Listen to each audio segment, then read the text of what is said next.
Assalamualaikum warahmatullahi wabarakatuh, teman-teman sekalian, sahabat-sahabat saya yang menjadi subscriber di channel ini. Saya ingin bercerita bahwa selama 3 hari ini saya berada di Nusa Tenggara Barat, di Pulau Lombok, berwisata di beberapa tempat yang indah di sini, yang bagus di sini. Yang pertama, ketika saya berkunjung ke sini, kita disuguhi sebuah destinasi wisata berupa desa adat yang namanya Desa Sagi, di mana Desa Sagi itu bangunan tembok rumahnya itu berasal dari kotoran sapi.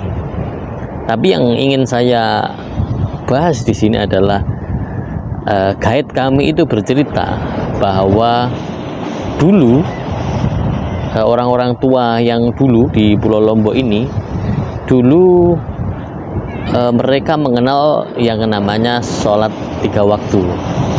Ini saya kemudian teringat dengan tulisan dari Pak Agus Sunyoto bahwa penyebaran Islam ke Nusantara ini dan khususnya di Pulau Lombok ini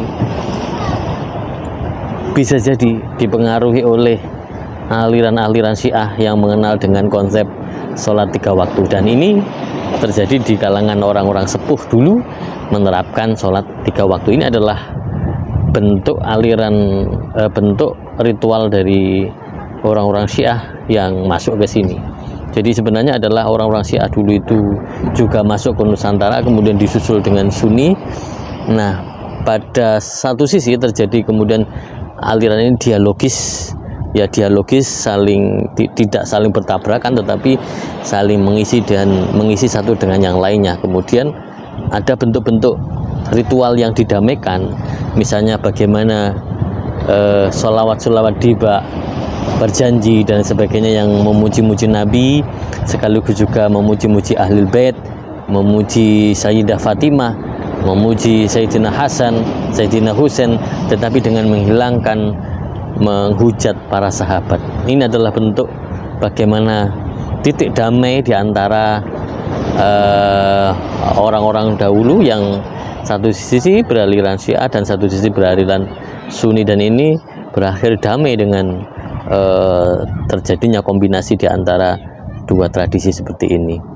Dan yang kemudian menarik untuk dibahas lagi adalah ketika tadi kita ditunjukkan dengan pertunjukan itu, orang-orang Sagi, orang-orang desa adat ini dulu mengenal tidak ada yang namanya melamar, ya, tidak ada yang mengenal ta'aruf atau melamar, tetapi orang itu kalau mau menikah itu diculik. Nah, ini adalah sebuah peradaban yang tidak Islami, tetapi kemudian ketika Islam datang ke sini, peradaban ini, akhlak seperti ini kemudian dirubah menjadi ya ada lamaran, ada ta'aruf gitu kan, terus kemudian ada khidbah, kemudian sampai proses terjadi pernikahan. Dan saya kira saya tidak dalam rangka meneliti di sini, tetapi kalau saya lihat sekarang ini dengan perkembangan Islam yang sangat bagus di NTB ini, praktek-praktek ini kemudian ketika Islam datang ini kemudian berakhir dan hanya beberapa tempat-tempat saja yang masih menerapkan itu mungkin, ya, tapi itu menjadi sebuah cerita yang dulu gitu ya, tetapi sekarang sudah berubah dengan kedatangan Islam. Praktek-praktek seperti ini pun berubah gitu kan ya. Jadi tradisi menculik seorang perempuan dan kemudian ini dianggap menjadi istrinya, terus baru kemudian dinikahi.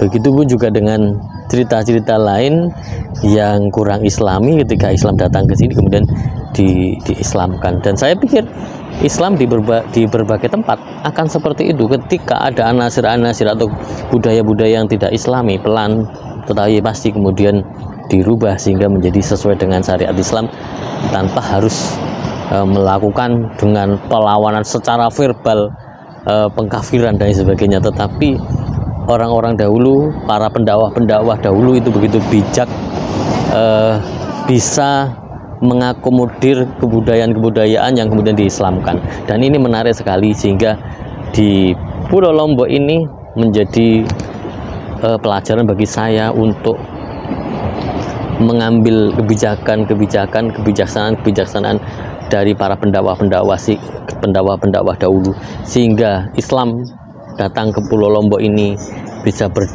damai dan kemudian bisa mengislamkan seluruh penduduk yang ada di sini. Dan ini kesuksesan yang luar biasa dan patut kita tiru sebagai penggerak-penggerak muharik Islam yang dengan semangat baca, tetapi jangan sampai melupakan kearifan-kearifan dan kebijaksanaan kita di dalam menyikapi berbagai perbedaan. Dan tentunya strategi dakwah itu menjadi sangat penting, dan kebijaksanaan itu menjadi penting, dengan tanpa menghilangkan syariat Islam, dengan tanpa menghilangkan fikihnya, dengan tanpa menghilangkan ketauhidannya.